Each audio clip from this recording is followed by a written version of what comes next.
আসসালামু আলাইকুম viewers, welcome to my channel Rehan Akhtar vlogs. আজকে আমি আপনাদের করে দেখাবো ঘরে তৈরি সম্পূর্ণ চুলাতে করা পিৎজা, এবং বাইরের পিৎজা থেকে হাজার গুণেও টেস্টি এবং অনেক আমার মাংস টাংস দেওয়া, চিজ দেওয়া বাইরের পিৎজার থেকে অনেক বেটার খেতে। এখানে আমি পিৎজার ডো তৈরি করে নেব। হালকা কুসুম গরম পানি নিয়েছি 1 কাপ।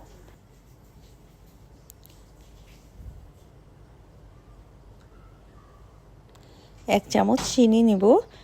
আমি যেহেতু লাল চিনি খাই সেহেতু আমি লাল চিনি নিয়েছি। এখানে হাফ চামচ থেকে একটু কম লবণ নিয়ে নিব। 1 চামচ ইস্ট দিব, ইনস্ট্যান্ট ইস্ট এটা।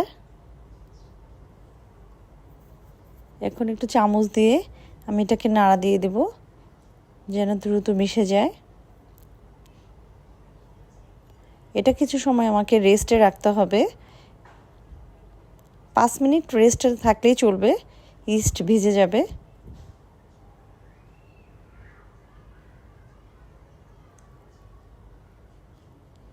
এখন আমি এখানে 1.5 কাপ ময়দা দিব। আমি একটু ডোটা একটু নরম করব, এজন্য 2 কাপ আমি ময়দা না দিয়ে এখানে আমি 1.5 কাপ দিচ্ছি। ডোটা সফট যত বেশি হবে আমার কাছে পিৎজাটা অনেক সফট মনে হয়, এর জন্য এখানে আমি 1.5 কাপ ময়দা খুব সুন্দর করে মিশিয়ে নিচ্ছি।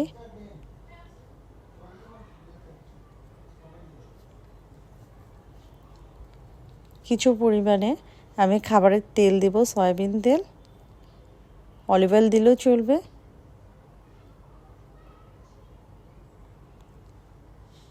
এখন আমি সুন্দর করে এগুলোকে মাখাবো একসাথে। মাখিয়ে এটাকে আমাকে কিছু সময় একটু উপরে আমি তেল দিয়ে এভাবে রেস্টে রাখবো। আমি চারপাশে তেলটা মেখে দিয়েছি যেন ড্রাই না হয়ে যায়, এবং উপরে একটা আমি মোটা ঢাকনা দিয়ে রাখবো, তাহলে ড্রাই হবে না উপরে অংশটা।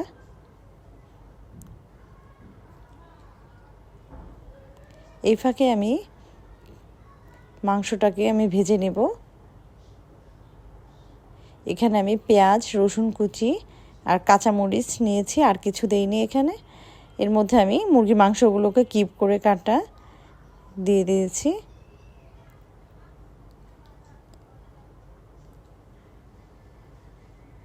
সামান্য পরিমাণে লবণ দিব। লবণটা একটু কম করে দিব যেহেতু আমি এখানে সয়া সস ইউজ করব।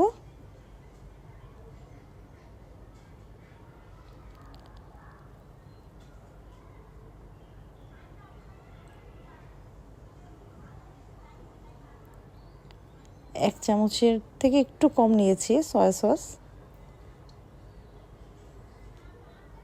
ওস্টার সস 1 চামচের কাছাকাছি দিয়েছি।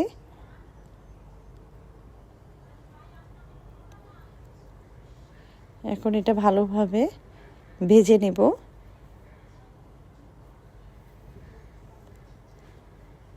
এভাবে ভাজা হয়ে গেলে আমি চিকেনটাকে উঠিয়ে রাখবো। উপরে একটু গোলমরিচ ছিটিয়ে দিচ্ছি যেন একটু ঝালঝাল হয়, ঝালঝাল খেতে ভালো লাগে, এই জন্য আমি এক্সট্রা উপরে গোলমরিচ ছিটিয়ে দিয়েছি।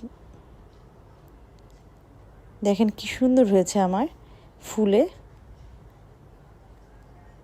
ডোটা একদম ফুলে গিয়েছে। এখন আমি আবার এটাকে একটু সুন্দর করে হাতে এরকম করে ময়ান করে নেব। এখন আমি এটা ফ্রাই প্যানে আমি সুন্দর করে এটা বিছিয়ে দিচ্ছি। পিৎজাটাকে আমি কিভাবে করে বিছিয়েছি দেখেন, চারপাশে এরকম আঙুল দিয়ে একটু উঠিয়ে দিব, এরকম করে আঙুল দিয়ে উঠিয়ে দিব।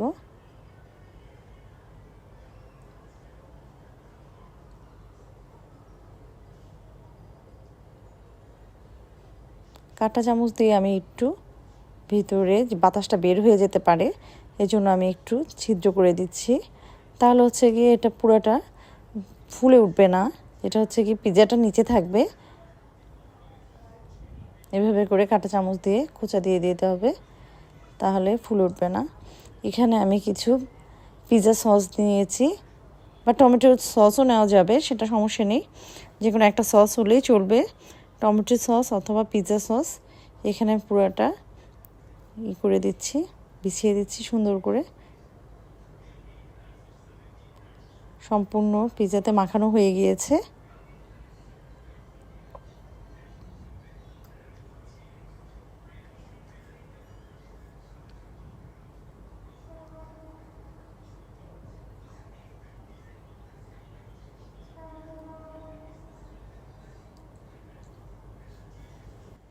এখন আমি এখানে পিৎজাতে চিজ ছড়িয়ে দেব। সালাদ কাটার মেশিনের আমি কুচি কুচি করে দিচ্ছি। এভাবে চারপাশে ছড়িয়ে ছড়িয়ে দিতে হবে।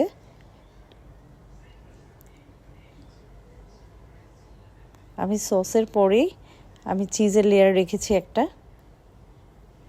এর উপর দিয়ে আমি চিজের লেয়ারের উপরে এখন আমি চিকেনগুলো বিছিয়ে দিয়েছি।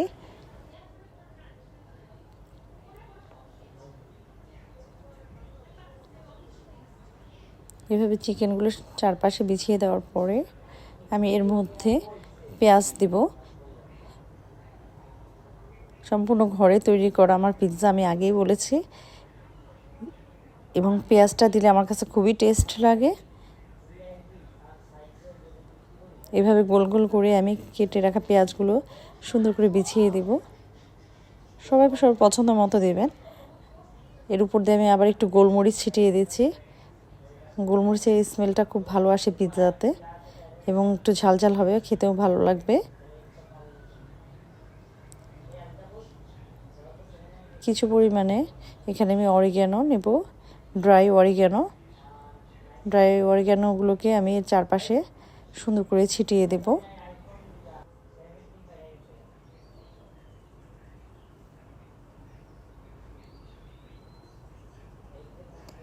এখানে আমি চিলি ফ্লেক্স নিয়েছি, ঘরে তৈরি করে নিয়েছি চিলি ফ্লেক্স, একটু ঝাল ঝাল করার জন্য। আজকে যেহেতু আমি বলেছি আগেই একটু ঝাল ঝাল করে খাবো, এখানে চিলি ফ্লেক্স কিছু ছিটিয়ে দিলাম। এখন আমি সবার শেষে আবার উপর দিয়ে চিজের আরেকটা লেয়ার দিব। এই লেয়ারটা আমার একটু ঘন হবে, একটু ভারী হবে।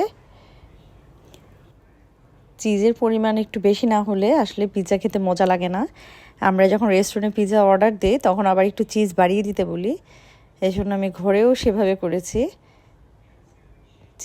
চিজটাকে আমি একটু বেশি পরিমাণেই দিয়েছি এখানে।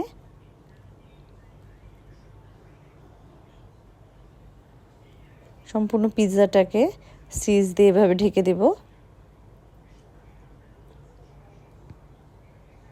এখন আমি একটা তাওয়া নিব, তাওয়াটাকে চুলা আগেই গরম করে নিয়েছি। এর মধ্যে আমি পিৎজাটা দিয়ে দিলাম ট্রে সহ। এখন একটা কাঁচের ঢাকনা দিয়ে ঢেকে দেব। বেশি সময় লাগবে না, আমার 10 মিনিট 15 মিনিট সর্বোচ্চ। আমার পিৎজাটা কি সুন্দর ফুলে উঠেছে, চারপাশটা দেখেছেন কি সুন্দর গোল হয়েছে ফুলে, এবং চিজগুলোও আমার মেল্ট হয়ে গিয়েছে। অনেক সুন্দর লাগছে দেখতে। তৈরি হয়ে গেল আমাদের ঘরে তৈরি পিৎজা। সবাই এভাবে বাসায় তৈরি করে দেখবেন, খেতে খুবই মজা হয়েছে আমার পিৎজাটা। বাচ্চারা খুবই পছন্দ করেছে। সবাই কেমন হয়েছে আমাকে জানাবেন তৈরি করে। সবাইকে ধন্যবাদ। আসসালামু আলাইকুম।